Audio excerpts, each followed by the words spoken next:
और हो सकता है कि आप एजुकेशन पॉइंट में नए हैं, हो सकता है कि आप एजुकेशन पॉइंट में नए हैं। मैं कहता हूं आप एजुकेशन पॉइंट में आए, बड़ा मजा आएगा भाइयों, कुछ सीखने को मिलेगा। क्या मिलेगा? कुछ सीखने को मिलेगा। चैप्टर हमारा कौन सा है? 5वां भूगोल का। चलिए स्टार्ट करते हैं। मोस्ट इंपोर्टेंट क्वेश्चन जो सीधा पेपर में आए ही आए, याद रखें एजुकेशन पॉइंट। सब्सक्राइब करके जाएं भाई, क्योंकि आपके एक सब्सक्राइब से ना हमारा हौसला बुलंद होता है। क्या होता है?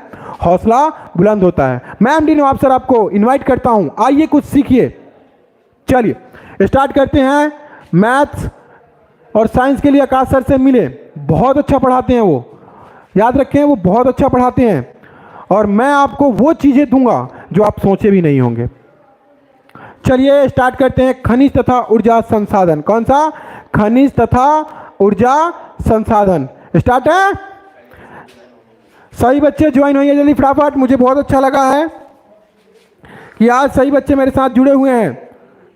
ओहो, दीपक सिंह, जय श्री राम भाई, मोहम्मद शाकिर, बहुत अच्छा लगा भाई आप भी जुड़े हुए हैं। एमडी शाहिद यूट्यूबर, ओहो बहुत अच्छा लगा भाई, बहुत अच्छा। सन्नी भाई भी जुड़े हुए हैं। सही बच्चे अपने अपने दोस्तों को ही बोले। नागेंद्र सिंह, हाय भैया, बहुत अच्छा लगा भाई।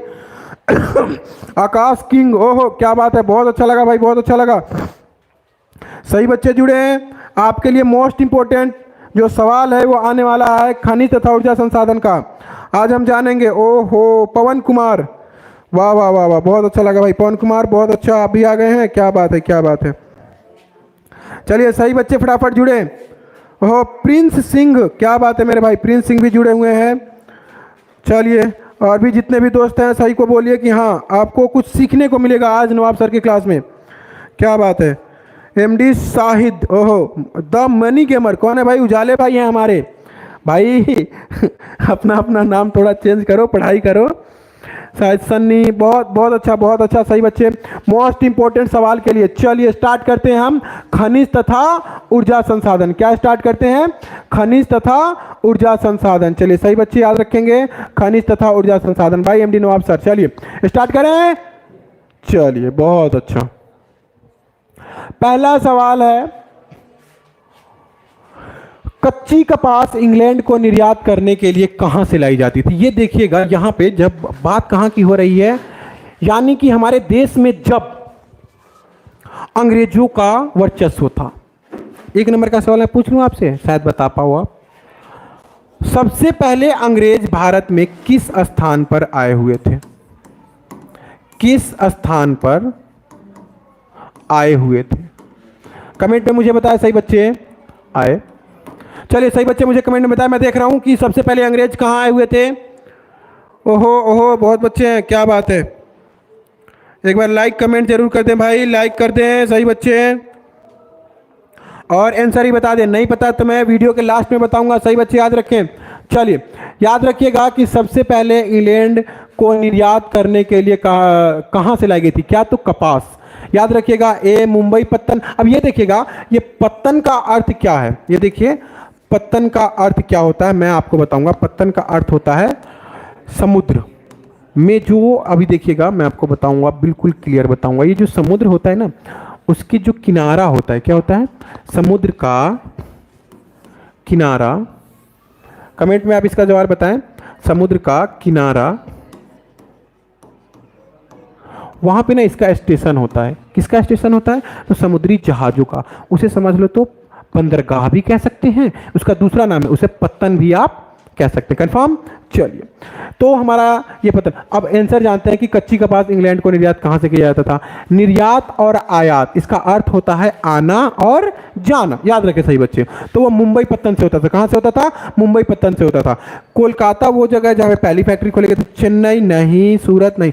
सूरत में सबसे ज्यादा कौन सी ज्यादा फैक्ट्री लगी हुई है? ये सही बच्चे बताएं मुझे सूरत में, कि सूरत में कौन सी फैक्ट्री सबसे ज्यादा है। चलिए याद रखिएगा, मुंबई पत्तन से क्या किया गया था? निर्यात किया गया था। अगला सवाल क्या कहता है देखिएगा। दूसरा, भारत में जैव रसायनों का, ओहो, भारत में जैव रसायनों की मांग इतनी तेजी से कब बढ़ी कि इसको पूरा करना कठिन हो गया? देखिए भाई, जैव रसायन की मांग बढ़ी थी और इसको पूरा करना भी क्या हो गया था? कठिन हो गया था। क्या हो गया था? कठिन हो गया था। कब? सीबीएसई का सवाल है भाई, और सारे 10वीं के लिए। और हो सके तो ये एसएससी में आए या ना आए, लेकिन अगर एसएससी वाले देखते हैं ना तो बड़ा मज़ा आएगा आपको। चलिए 1960, 1954, 1961 या 1975। सही बच्चे बताएं कि मांग तेजी से बढ़ा और इसको पूरा करना कठिन हो गया। किस चीज का? तो जैव रसायन का। वो है 1960। 1960 में इसकी कमी हो गई थी, मांग ही इतना था। चलिए अगला सवाल पे आते हैं हम।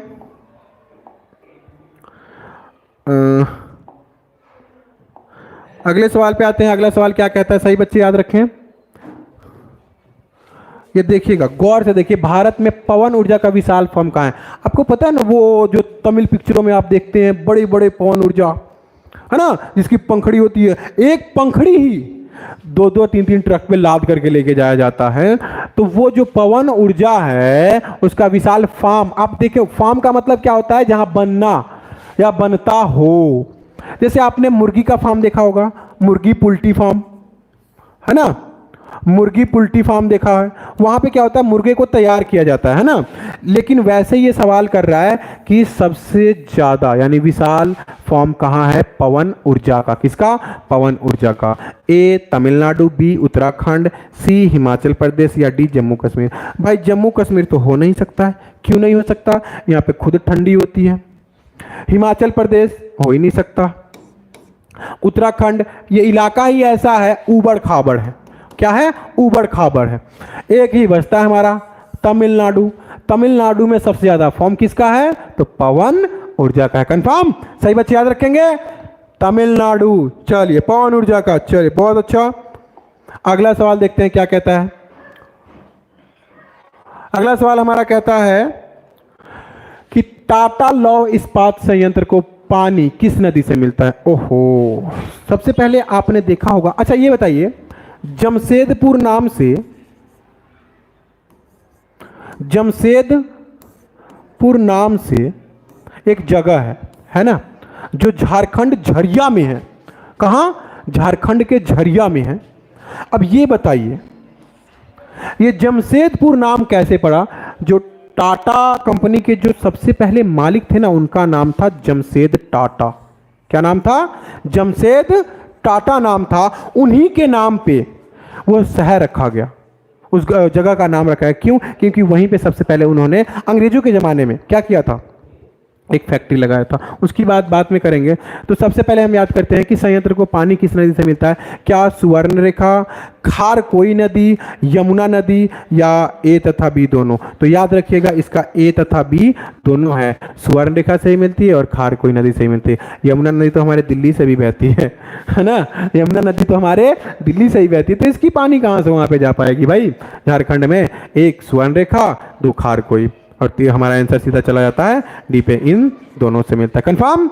और ये देखिएगा, आज जमशेद जी के जो वंशज है उनका नाम बताइए, और वो कैसे रहते हैं आप सभी को पता है, बिल्कुल साधारण रहते हैं। अरबों खरबों के मालिक हैं, लेकिन वो बिल्कुल ही साधारण रहते हैं, हमारी तरह पढ़े लिखे हैं ना वो, बिल्कुल सही। अगला 5वें सवाल पे आते हैं हम। 1937, ओहो, 1937 में भारतीय लोहा और इस्पात कंपनी के सहचर्य से किस कंपनी की स्थापना की गई थी?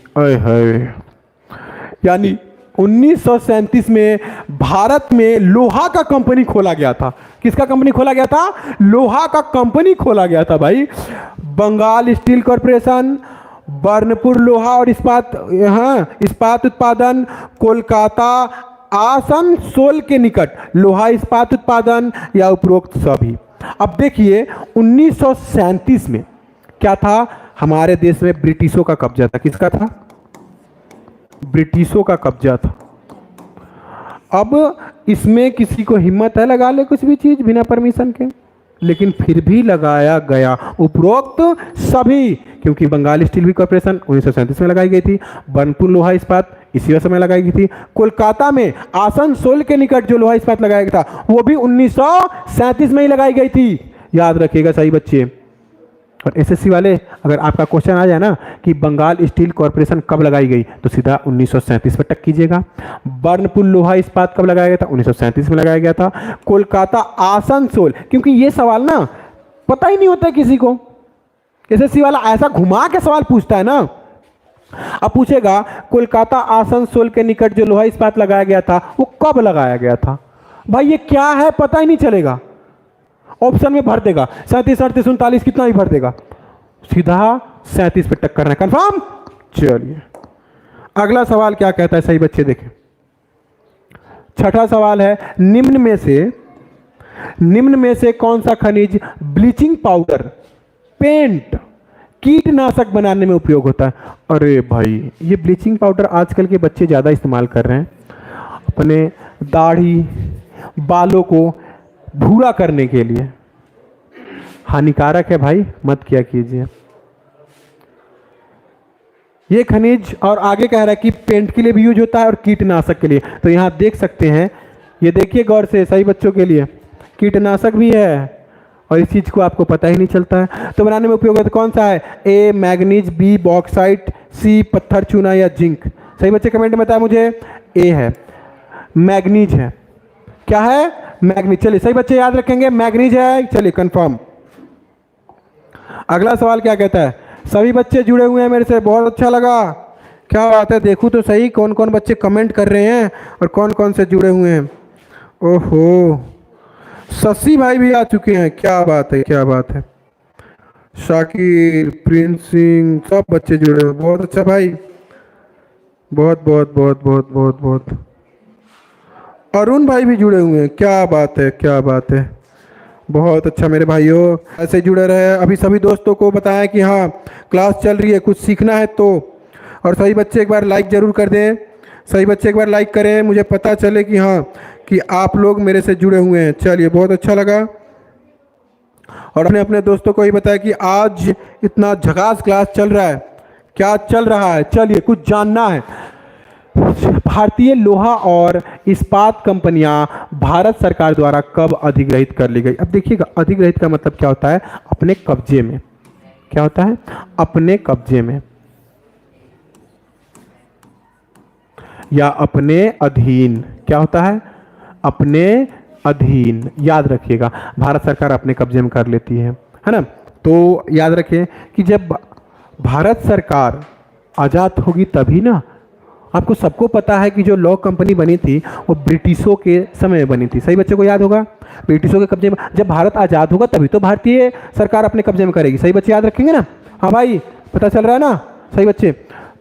तो ए 1972 से 1979 नहीं, बी 1972 से 1973 या सी 1972 से 1975 या डी 1972 से 1978। सही बच्चे जल्दी बताएं, नहीं बता। चलिए बी 1972 से 73 में क्या किया, भारत सरकार ने सभी कंपनियों को अपने अधीन कर लिया, जिससे संरक्षणवाद मिलेगा किसको, कंपनी को, और वो सरकार के अंतर्गत ही आएगा। चलिए कंफर्म है। चलिए सही बच्चे अपने दोस्तों को ही बोले कि हाँ कुछ सीखने को मिल रहा है। और एसएससी वाले थोड़ा सा ध्यान दें मुझे कि मैं वो चीज़ दे रहा हूँ जो शायद आप लोग कहीं सीखे हों। सही बच्चे जुड़ जाएं, मैं देख रहा हूँ कितने बच्चे हैं। वाह वाह वाह वाह वाह, बहुत बहुत खूब, बहुत खूब बहुत खूब बहुत खूब बहुत खूब। सही बच्चे जुड़ जाएं, बहुत अच्छा लग रहा है मुझे, बहुत अच्छा लग रहा है। लाइव क्लास में मुझे मज़ा कब आता है, जब बच्चे ना कहते हैं ना कि हाँ भैया मुझे मज़ा आ रहा है। चलिए लाइक कमेंट ठोक दो एक बार। द्वितीय पंचवर्षीय योजना, अच्छा ये देखिएगा, सबसे पहले मैं पूछना चाहता हूं कि ये पंचवर्षीय योजना क्या है ना सवाल। ये द्वितीय पंचवर्षीय योजना 1956 से 57 में विदेशी सहयोग से कौन से नए एकीकृत इस्पात संयंत्रों की स्थापना की गई थी। देखिएगा एकीकृत इस्पात संयंत्रों की स्थापना की गई थी। एक नंबर का सवाल मैं सही बच्चों से पूछना चाहता हूं कि पंचवर्षीय योजना कब लागू किया गया। पंचवर्षीय योजना कब लागू किया गया, कमेंट में मुझे बताइए। मैं देख रहा हूं, अभी कमेंट में देख रहा हूं।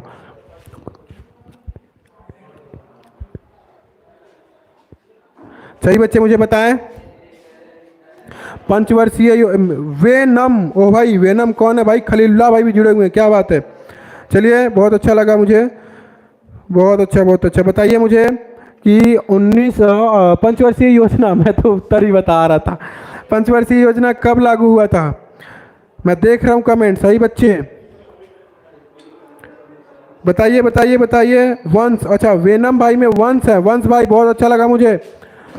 बताइए बताइए, पंचवर्षीय योजना कब लागू हुआ था?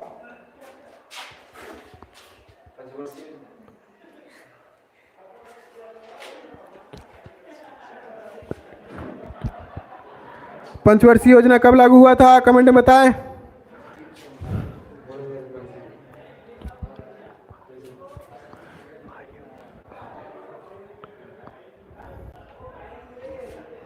चलिए ये देखिएगा, आप यहां से जोड़ करके देख सकते हैं, यानी दूसरा कब है? 56 में है, तो ये क्या है? 1951 हो सकता है। क्या हो सकता है? 1951 हो सकता है, पंचवर्षीय योजना। चलिए बहुत अच्छा लगा। अब हम देखते हैं कि द्वितीय पंचवर्षीय योजना 1956 से 97 विदेशी सहयोग से कौन से नए कृषि संयंत्रों की स्थापना की गई थी? क्या राउरकेला, भिलाई छत्तीसगढ़, दुर्गापुर बंगाल या उपरोक्त सभी? उपरोक्त सभी है, याद रखिएगा। ये जो तीनों है, ये क्या हुआ था? 1956 में क्या किया गया था? क्या किया गया था? है धीरे पड़ गया।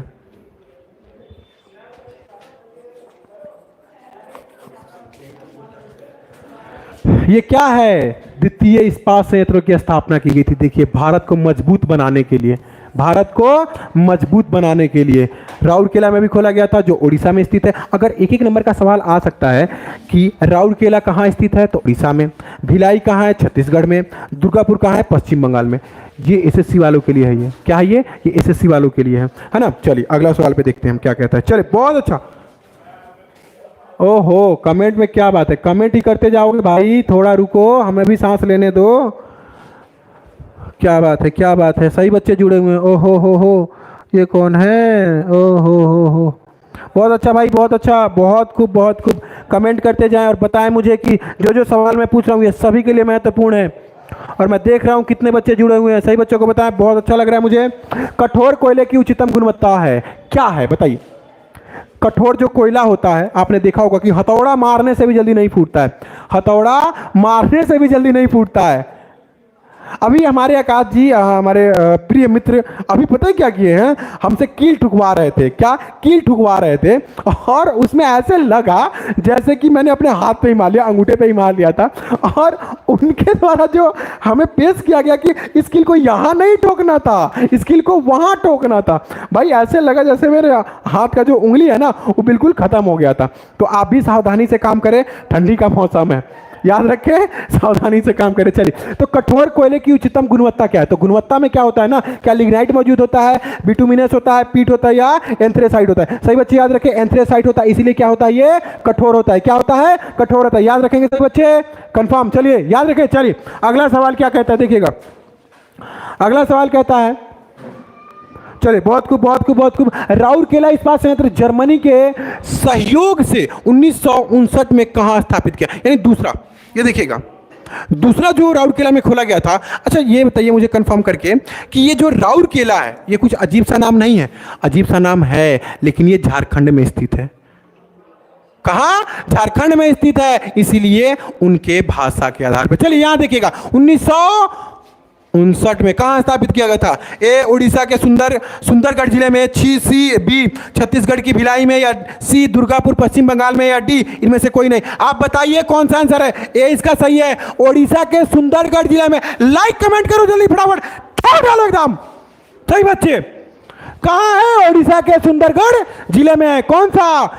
इस्पात का संयंत्र जर्मनी के सहयोग से खोला गया था 1959 में। याद रखेंगे सही बच्चे। चले कंफर्म। चले अगला सवाल एकदम याद है। चलिए देखना है अगला सवाल, बिल्कुल ही इजी तरीके से, बिल्कुल 100% आने वाला सवाल है। सही बच्चों को मैं देख रहा हूं, अरे लाइक कमेंट करो, ठोक दो एकदम। जय हो, जय जय जय जय जय जय।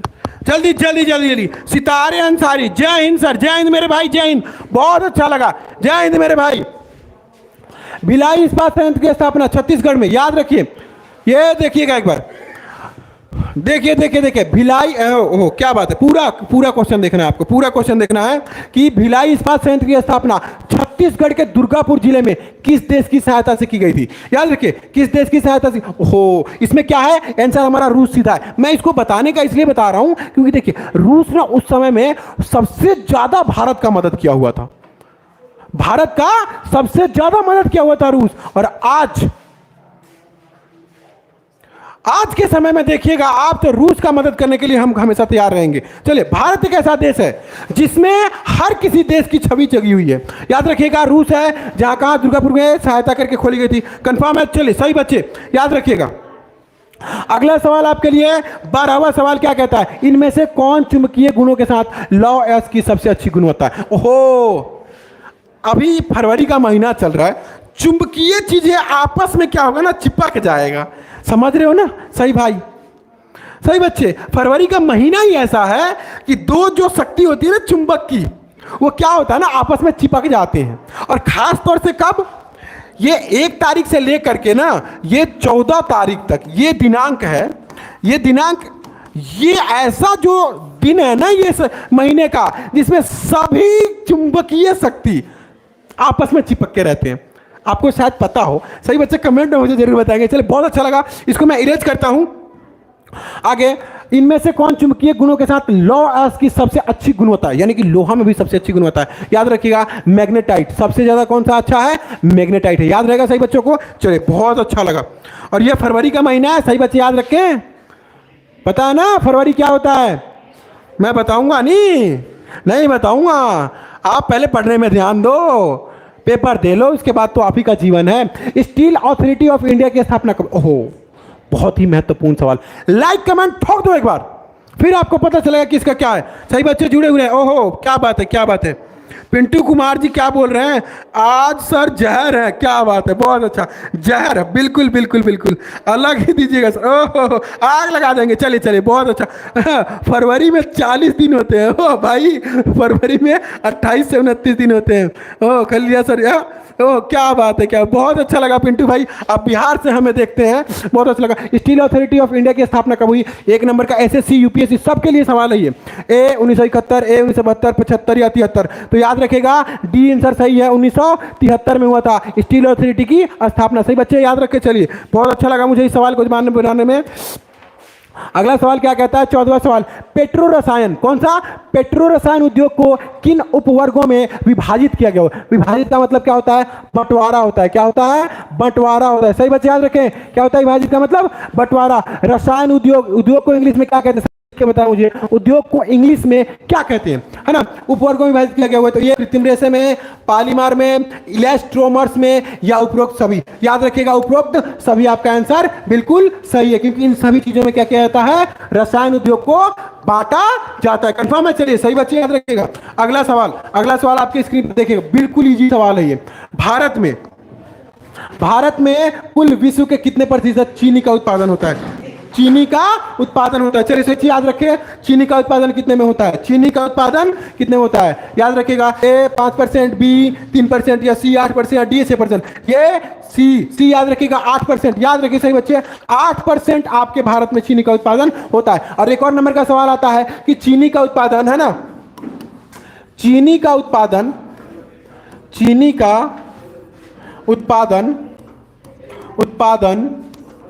सबसे ज्यादा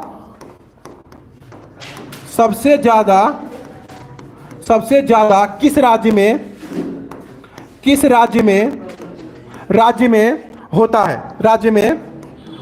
सही बच्चे बताएं मुझे कमेंट में, चीनी का उत्पादन सबसे ज्यादा किस राज्य में होता है? चलिए बताइएगा सही बच्चे। और हमारे भारत में कितने, यानी कि विश्व में कितने प्रतिशत होता है? 8%। सही बच्चे याद रखिए। चलिए, बहुत अच्छा, बहुत अच्छा। आगे चलिए, यह है 16वां क्वेश्चन। 16वां क्वेश्चन क्या कहता है, कौन सा उद्योग भारत की अर्थव्यवस्था में सबसे तेजी से विकसित सेक्टरों में से एक है? सबसे ज्यादा विकसित सेक्टरों में से एक है। भाई अच्छा लगा मुझे कि सही बच्चे देख रहे हैं मुझे। आपको इस मुकाम के लाने के लिए ना हमें बहुत ज़्यादा मेहनत करनी पड़ती है। सही बच्चे याद रखें। और आप लोग जो सीखते हैं ना, ये मेहनत होती है। पीछे बहुत सारे लोग हमारे काम करते हैं जो कि मेहनत करते हैं, और ऐसा लगता है कि कुछ बच्चों को देने की कोशिश करते हैं, है ना?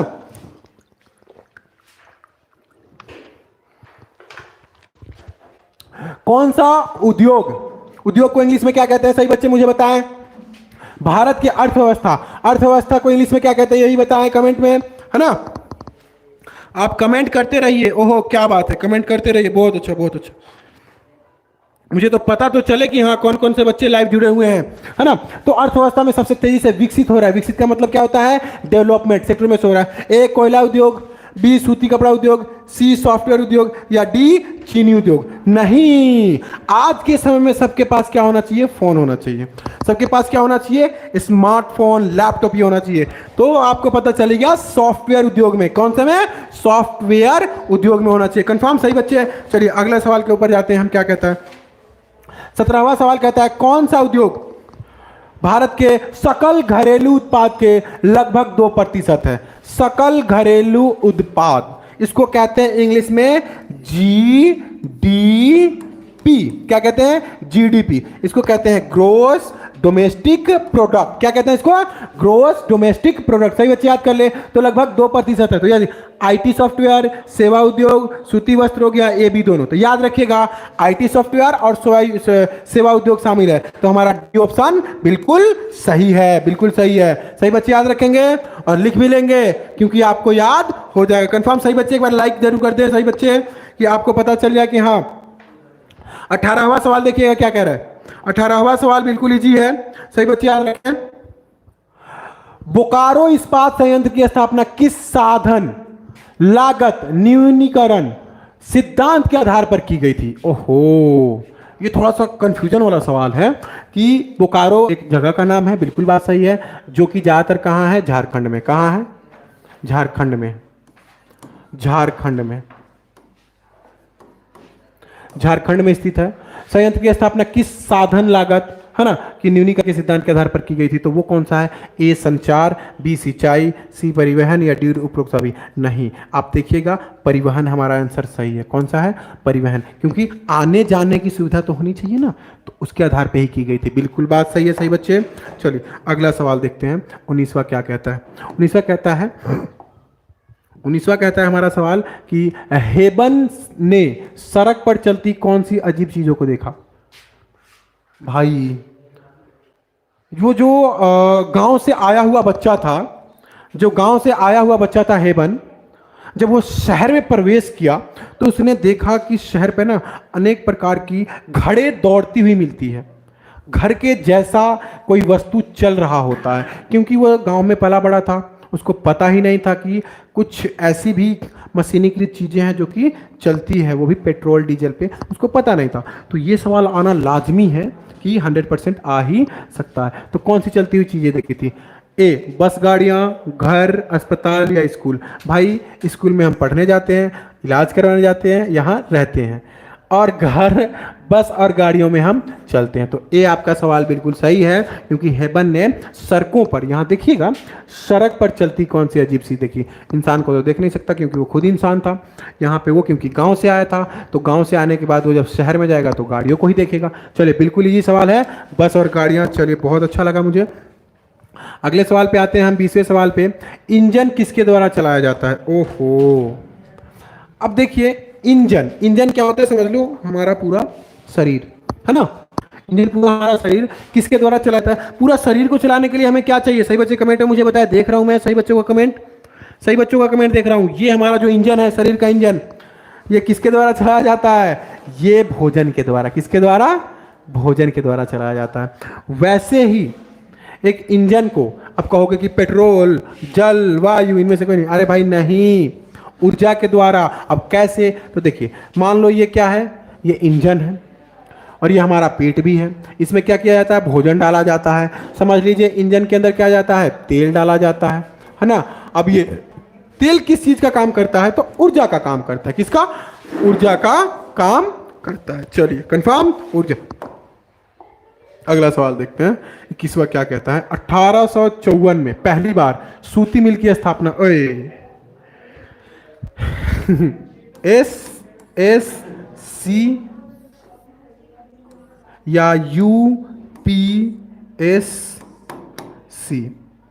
Staff selection commission, union public service commission. ये जो भी मेरा वीडियो देख रहे हैं, इस चीज को लिख ले कि 1854 में पहली बार सूती मिल की स्थापना कहां की गई थी? गोवा, कोलकाता, मुंबई या चेन्नई? अब देखिए, उस समय में गोवा भी नहीं था, कोलकाता था, चेन्नई भी नहीं था क्योंकि चेन्नई अभी अभी नाम रखा गया था मद्रास का। और हमारा आंसर है मुंबई। और पहले इसको क्या बोला जाता था? बंबई बोला जाता था। क्या बोला जाता था?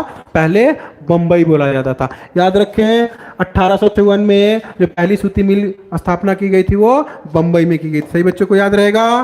कंफर्म। चलिए अगले सवाल के ऊपर आते हैं। अगला सवाल क्या कहता है हमारा? खनिजों से तैयार वस्तुएं कौन कौन सी है? ओहो, अब खनिज याद रखिए ठोस होता है। कारें, बसें, रेलगाड़ियां, हवाई जहाज। अब ये देखिएगा इसमें भी खनिज होता है। बिल्कुल सही, इसमें भी खनिज होता है ना?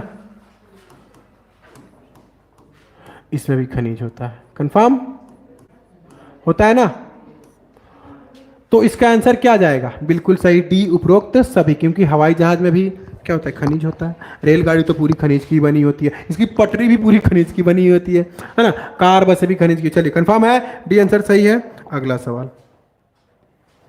अगला सवाल कहता है हमारा कि ऊर्जा किन किन संसाधनों के लिए आवश्यक है? अब देखिएगा, हम जब गैस सिलेंडर का उपयोग करते हैं उसमें भी ऊर्जा का प्रयोग होता है खाना बनाने के लिए। रोशनी के लिए भी बिल्कुल सही। मशीनों के लिए बिल्कुल सही। यानी ये हमारा उपरोक्त सभी आंसर जाता है। यानी कि ऊर्जा इन सब चीजों में क्या होता है? उपयोग होता है। चलने के लिए भी ऊर्जा प्रयोग किया जाता है। एक हाथ को ना जब उठाते हो आप, जैसे मैं यहाँ पे टिक कर रहा हूं, मैं बोल रहा हूं, इसके लिए भी ऊर्जा की आवश्यकता होती है। कंफर्म। चलिए, कुछ बच्चे हैं जो कि पढ़े हैं मेरे से, वो पहले ही हमें कमेंट में बता देते भैया ये आंसर है। क्या बात है, ये भी आंसर है। बहुत अच्छा लगता है मुझे कि जब पहले ही बता देते हैं मुझे। क्या बात है, क्या बात है, बहुत अच्छा लगता है मुझे। चलिए, बहुत खूब, बहुत खूब। हाँ सर, पवन, ओहो, शशि, डी, सभी, ओहो। चलिए, बहुत अच्छा लगा मुझे। शाहिद खलीउल्ला, अरे भाई मनी गेमर, भाई अपना नाम चेंज कर लो भाई। ऐसे लगता है जैसे कि आप लोग गेम में ही डूबे हुए हो। नहीं भाई, अभी 10वीं का पेपर आ रहा है, उसमें सबसे अच्छा करना है। खनिज पदार्थों का इस्तेमाल हमारे जीवन में कहाँ तक अनिवार्य है? यानी हम खनिज को कहाँ तक इस्तेमाल कर सकते हैं? अब ये थोड़ी ना कि खनिज को हम खा लें। नहीं नहीं नहीं नहीं, खनिज का इस्तेमाल करते हैं हम संसाधन के रूप में। किसके रूप में? संसाधन के रूप में। तो आंसर इसमें देखिएगा, क्या सुई से इमारत बनाने तक, बड़े जहाज़ों में, रेलवे लाइनों में, देखिएगा ये खनिज है। सुई लोहे का बना होता है, बड़े जहाज लोहे का बना होता है, रेलवे लाइन भी किसका बना होता है? लोहे का। तो उपरोक्त सभी में बिल्कुल सही। सही बच्चे याद रखें, डी ऑप्शन हमारा सही है। खनिज पदार्थों का इस्तेमाल हमारे लिए कहाँ तक है? तो डी बिल्कुल सही। सुई से लेकर के इमारत बनाने तक की, क्योंकि इमारत का मतलब क्या होता है? बिल्डिंग होता है, और इसमें हमें किसका उपयोग करना पड़ता है? सरिये का। सरिया लगाते हैं, वो भी खनिज से बना हुआ होता है। बड़े जहाज़ों का, रेलवे का, ये तो आपको पता ही अच्छी तरीके से। चलिए, बहुत अच्छा लगा मुझे। चलिए, 25वां सवाल आपका कहता है कि हमारे कुल उपभोग में, उपभोग का मतलब क्या होता है? जो हम इस्तेमाल करते हैं। सही बच्चे जो सुन रहे हैं, उपभोग का मतलब समझ ले, उपभोक्ता नहीं, उपभोग। ओहो, किसु कुमारी, ओहो दीदी आप भी जुड़े हुए हैं क्या? बहुत अच्छा लगा,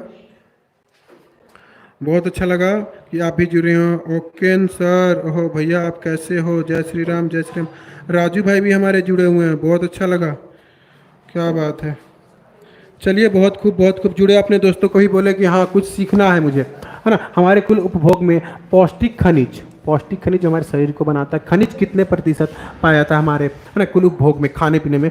ए 0.3%, बी 0.5%, सी 0% या डी 0.7%? नहीं, ए 0.3%। सही बच्चे याद रखें, ये हमारे खनिज पाए जाते हैं, पौष्टिक खनिज होते हैं। कंफर्म। चलिए अगला सवाल की तरफ देखते हैं हम। 26वां सवाल क्या कहता है?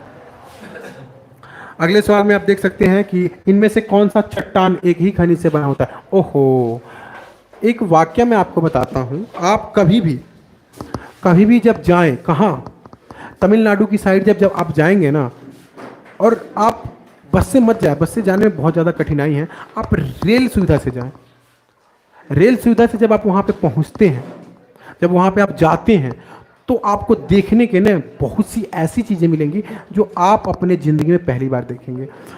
हम भी गए हुए थे, यानी कि ऐसा नज़ारा था कि स्वर्ग, कहते हैं ना कि स्वर्ग, वहाँ उतरा हुआ था। हम ऐसा गए हुए थे, वहाँ पे शंकर भगवान की जो मूर्ति थी, जो टेम्पल था, वहाँ जब गए और ध्यान लिंगम में भी हम गए हुए थे, ऐसे लगा कि हाँ कुछ चीज़ें देखने को मिली है, हमें कुछ सीखने को मिला है, कुछ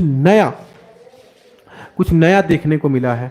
वहाँ पे जातीयता नहीं है, वहाँ पे क्या है ना कि ईश्वर की प्रार्थना में लीन होना होता है। तो याद रखें, ये जो चट्टान होती है ना, वहाँ बहुत ज़्यादा देखने को मिलती है ना। आगे, तो इनमें से कौन सा चट्टान एक ही खनिज से बना होता है? क्या ग्रेनाइट, क्या बेसाल्ट, क्या चूना पत्थर, क्या बलुआ पत्थर? तो याद रखिएगा चूना पत्थर। कौन सा? चूना पत्थर सी। अब ये देखिए, ये सबसे ज्यादा कोमल भी हो सकता है। आपने देखा होगा, आप जब बिहार जाएं या उत्तर प्रदेश जाएं तो वहां पे देखो खैनी मलते हुए आपने देखा होगा कुछ हमारे वृद्ध व्यक्तियों को, उसमें ना वो लोग चूना मिला करके खाते हैं, खैनी में। तो याद रखें सही बच्चे कि उसमें ना वो लोग चूना मिलाकर, और आप जब देखिएगा तो पेंट जब किया जाता है ना घरों को, तो चूना से किया जाता है। और ऐसे बड़े बड़े चट्टान होते हैं, टूटता नहीं है, वो भी चूना का होता है। तो चूना पत्थर एक ही चट्टान से बना हुआ खनिज होता है। कंफर्म। चलिए अगले सवाल की तरफ जाते हैं। अपघर्षक खनिज का प्रयोग किसके लिए किया जाता है? अपघर्षक खनिज देखिएगा, दंत मंजन बनाने के लिए, नहाने के लिए, कपड़े धोने के लिए, इनमें से कोई नहीं। ये देखिएगा अपघर्षण का मतलब क्या होता है? जो रगड़ा जाए, है ना। तो दंत मंजन के लिए होता है। कंफर्म है, क्योंकि रगड़ करके हम अपने दांतों को साफ करते हैं। याद रखिएगा, उसमें दंत मंजन बनाने के लिए अपघर्षण का होता है। चलिए कंफर्म है। चलिए अगला सवाल देखते हैं क्या होता है। 28वां सवाल, सबसे नर्म खनिज कौन सा है? ओहो, ये तो सही बच्चों को पता है, सबसे नर्म खनिज, क्योंकि अभी अभी मैंने गांव का भी थोड़ा सा हिंट दिया है ना। तो इसमें खनिज देखिएगा, चूना, सीमेंट, पत्थर, लोहा। भाई ये तो हो नहीं सकता, पत्थर हो नहीं सकता, सीमेंट हो नहीं सकता, चूना ही होता है, क्योंकि चूना क्या होता है? सबसे नर्म होता है, उसको खैनी में भी मिला के खा लेते हैं हमारे बिहार के लोग। कंफर्म है। चलिए अगले सवाल की तरफ आते हैं। अगला सवाल क्या कहता है? खनिज क्या है? खनिज क्या है? ये सबसे महत्वपूर्ण सवाल है। समरूप तत्व, प्राकृतिक तत्व, वनस्पति, इनमें से कोई नहीं। तो खनिज हमें कहां से मिलता है भाई? समरूप तत्व कहां से मिलता है? समरूप तत्व है, कहां से मिलता है? खनिज क्या है? ये प्राकृतिक तत्व नहीं है, प्रकृति से मिलता है, प्रकृति से हमें ये मिलता है, लेकिन ये तत्व कौन सा है? समरूप तत्व है। चलिए कंफर्म है, सही बच्चे। अगला सवाल की तरफ आते हैं। अगला सवाल क्या कहता है? अगला सवाल कहता है, निम्नलिखित में से लौह अयस्क की सर्वोत्तम किस्म कौन सी है? यानी लोहा का सबसे ज्यादा उत्तम चीज, उत्तम जो है इसमें क्या? हेमेटाइट, लिमोनाइट, मैग्नेटाइट या सीरियराइट। ये देखिएगा, लोहा का जो सबसे उत्तम है, यानी आपने देखा होगा कि लोहा जल्दी से कोई टूट जाता है, कोई नहीं टूट पाता है। तो इस चीज़ को ना आप ध्यान रखिए कि जिसमें सर्वोत्तम रहता है ना, वो टूटता नहीं है, वो होता है हमारा हेमेटाइट होता है। हेमेटाइट से हम उत्तम लोहा बनाते हैं। कंफर्म है, सही बच्चे? क्या बात है, क्या बात है, बहुत सारे बच्चे जुड़े हुए हैं। ओहो, चलिए बहुत अच्छा लगा। चलिए कुछ और देखते हैं सही बच्चे। अगला सवाल की तरफ आते हैं हम। अगले सवाल की तरफ, अगला 31वां सवाल, खनिजों की पहचान किस प्रकार से की जाती है? खनिजों की पहचान किस प्रकार से की जा सकती है? रंग से, कठोरता से या चमक से? उपरोक्त सभी। यानी कि रंग से भी आप पहचान सकते हैं, कठोरता से ही पहचान सकते हैं, चमक से ही पहचान सकते हैं, उपरोक्त सभी। हमारा 31वां सवाल बिल्कुल इजी सवाल है। चलिए अगले सवाल की तरफ बढ़ते हैं हम। अगला सवाल क्या कहता है? 32वां सवाल कहता है, खनिज का निष्कर्षण किसकी अनुमति के पश्चात ही संभव है? ओहो, यानी कि हम खनिज को किसकी अनुमति से निकाल सकते हैं खनिज को? याद रखिएगा, गैर सरकारी संस्थानों से कभी नहीं, सरकार से बिल्कुल सही, कानून की बिल्कुल सही, गैर कानूनी संगठन बिल्कुल नहीं। यानी हमारा बी ऑप्शन सही है, सरकार की अनुमति से ही हम किसका निष्कर्षण कर सकते हैं? किन चीजों का? खनिजों का। खनिजों का निकालने का काम हम सरकार से बिना पूछे करेंगे तो गैर कानूनी कहलाएगी। याद रखिएगा, सही बच्चे। अगला सवाल क्या कहता है देखिएगा, 33वां सवाल, निम्न में से कौन सा खनिज महासागरीय जल से? ओहो, ये देखिए, महासागर यानी कि जल में प्राप्त होने वाला खनिज भाई, एल्युमिनियम, सल्फर, मैग्नीशियम या हीरा। अब ये देखिएगा, हीरा कहां मिलता है भाई? कोयले की खदान में। कहां मिलता है? कोयले की खदान में। अगला एल्युमिनियम धरती के अंदर, सल्फर भी है, मैग्नीशियम ऐसा ही चीज है, ऐसा ही एक क्या है? खनिज है, जो कहां मिलता है हमें? महासागरीय जल में मिलता है। अब ये बताइए कि महासागर या नदी में पाई जाने वाली वो कौन सी ऐसी चीज है जिससे हमें मोती प्राप्त होता है? बताइए, उसका नाम बताए कमेंट में। सही बच्चे को मैं पूछना चाहता हूं, मोती प्राप्त होता है। बहुत सारे बच्चों का कमेंट देख रहा हूं मैं, बहुत सारे बच्चों का कमेंट देख रहा हूं, बहुत अच्छा लगा। कमेंट बताइए कि कौन सा ऐसा जीव है जिसके अंदर से हम मोती प्राप्त करते हैं। कंफर्म है? जल्दी बताइए मुझे। अगला सवाल 33वां क्या कहता है, 34वां, खनिज कहां पाए जाते हैं। ओहो, अब ये बताइए मुझे, पत्थर में खनिज होता है, पत्थर तो खनिज से ही बना होता है। लोहा खुद खनिज से बना होता है। रेत, रेत में खनिज पाया जाता है लेकिन वो रेत बना नहीं होता। ये अयस्कों में क्या होता है, खनिज पाया जाता है। अयस्कों में क्या होता है, खनिज पाया जाता है। कंफर्म है? चलिए, सही बच्चे याद रखेंगे। अगला सवाल क्या कहता है, लौह अयस्क में सर्वोत्तम श्रेणी कौन सी है। सर्वोत्तम श्रेणी जिससे लौह बनाया जाता है। एक और सवाल था, एक मैग्नेटाइट और मैग्नेमाइट या चुंबक। अरे चुंबक तो हमारा चिपकाने का काम आता है, बचपन में हम रेडियो से निकाल करके खेला करते थे, चुंबक नहीं, है ना। यानी ए और बी बिल्कुल सही आंसर है, डी ऑप्शन हमारा बिल्कुल सही है, मैग्नेटाइट और मैग्नेमाइट। याद रखिएगा, लौह अयस्क में सर्वोत्तम श्रेणी यही पाई जाती है। चलिए अगले सवाल की तरफ आते हैं हम। 36वां सवाल क्या कहता है, मैग्नेटाइट में, ये देखिए, मैग्नेटाइट में कितनी प्रतिशत लोहांश पाया जाता है। देखिए सबसे महत्वपूर्ण सवाल है ये, कि मैग्नेटाइट जब सर्वोत्तम है क्या लोहा बनाने के लिए, तो लोहांश इसमें कितना पाया जाता है। ए 40, बी 60, सी 70 या डी 80। याद रखिएगा, इसका बी ऑप्शन सही है, 60% पाया जाता है। मैग्नेटाइट में क्या पाया जाता है, लोहांश पाया जाता है। कंफर्म है? चलिए, सही बच्चे याद रखेंगे। 36वां सवाल क्या कहता है आपके लिए, देखिएगा। 37वां सवाल, भारत में लौह खनिज का कुल कितना उत्पादन मूल्य में कितना योगदान है। अब ओहो, ये तो भाई अर्थव्यवस्था की बात कर रहा है। ये अर्थव्यवस्था का सवाल है कि भारत में लौह खनिज का कुल कितना उत्पादन मूल्य में कितना योगदान है। सही बच्चे मुझे कमेंट में दिखा रहे हैं, क्या बात है, बहुत बच्चे जुड़े हुए हैं, बहुत बच्चे। ओहो हो, खलीलुल्लाह खलील, बहुत अच्छा भाई, बहुत अच्छा, जुड़े रहिए जुड़े रहिए, बहुत अच्छा, कुछ सीख रहे हैं आप, कुछ सीख रहे हैं भाई, मैं देख रहा हूँ सही बच्चों को कौन कौन जुड़ा हुआ है ना। या ये चौथाई या 3/4 या 5/4 या 6/4। अब देखिएगा, इसमें है 3/4 जो भारत में खनिज की कुल मूल्य योगदान है। यानी कि क्या कह रहा है, भारत में जो लौह खनिज है, क्योंकि आज देख सकते हैं आप 3/4 क्यों, क्योंकि हर चीज़ में लोहा का इस्तेमाल हो रहा है। घर बनाने से लेकर के, गाड़ी बनाने से लेकर के, अन्य जो भी क्रिया हम करते हैं उसमें लोहा का इस्तेमाल हम करते ही करते हैं, इसीलिए हम 3/4 उसका प्रयोग करते हैं। अगला सवाल हमारा 38वां क्या कहता है, देखिएगा, चूना पत्थर किसमें पाया जाता है। ओहो, चूना पत्थर किसमें पाया जाता है, कैल्शियम कार्बोनेट। अच्छा, सबसे ज्यादा कैल्शियम हड्डी में पाया जाता है ना, है ना, हड्डी में पाया जाता है। लेकिन पूरा कैल्शियम से हमारे शरीर में क्या चीज बना होता है, पता है। अरे भाई, दांत होता है, दांत पूरा कैल्शियम से बना होता है। हड्डी में तो पाया जाता है लेकिन दांत होता है जो कैल्शियम से बना होता है। रोज ब्रश किया करो भाइयों, रोज ब्रश किया करो। चलिए, कैल्शियम कार्बोनेट में या मैग्नीशियम कार्बोनेट में या कोयले में। अब सिंपल सी बात है, चूना पत्थर कोयले में थोड़ी ना मिलेगा। ए बी सही है, यानी डी ऑप्शन हमारा बिल्कुल सही है। चलिए, कंफर्म है। चलिए अगले सवाल की तरफ बढ़ते हैं। इसमें 40 सवाल हैं।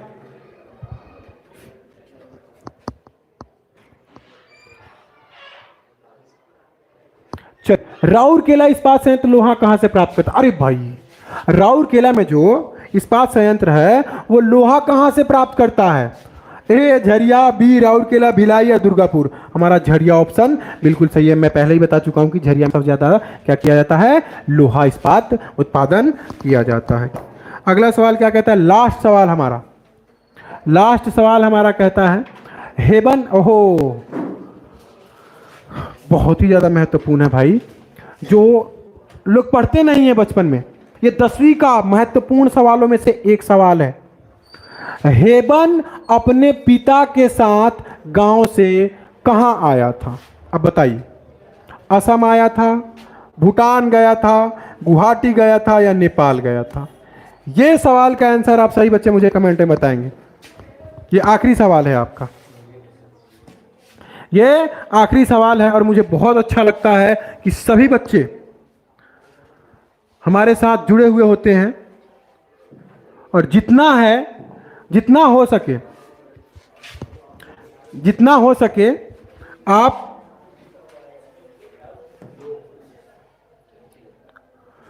जितना हो सके हमारे चैनल पे जुड़े रहें। और हमारा ये कहना है ना कि जितने भी बच्चे हैं उनको सीखने की ज़रूरत है। किसकी ज़रूरत है? सीखने की ज़रूरत है। कुछ लोग कहते हैं कि हम पढ़ जाते हैं। अरे भाई, दूसरी क्लास में बच्चा पढ़ना सीख जाता है, दूसरी क्लास में बच्चा पढ़ना सीख जाता है, उसे पढ़ना नहीं कहते हैं, उसे सीखना कहते हैं। अगर आप सीखने के लिए हैं, कुछ जानने के लिए हैं, तो आइए ना एजुकेशन पॉइंट में, आपको वो हर चीज सिखाया जाएगा। लेकिन रूल ये कहता है कि पूरा पृथ्वी ही अगर मैथ पे चलता है, साइंस पे चलता है तो भाई अगर पृथ्वी को सीखना है, जानना है, तो सबसे ज्यादा क्या सीखना होगा? मैथ साइंस सीखना है ना, जानना है ना। आओ ना एजुकेशन पॉइंट में, कुछ करके दिखाना है, कुछ करके दिखाना है और एजुकेशन पॉइंट में आना है। कंफर्म? चलिए, सही बच्चों के लिए बाय।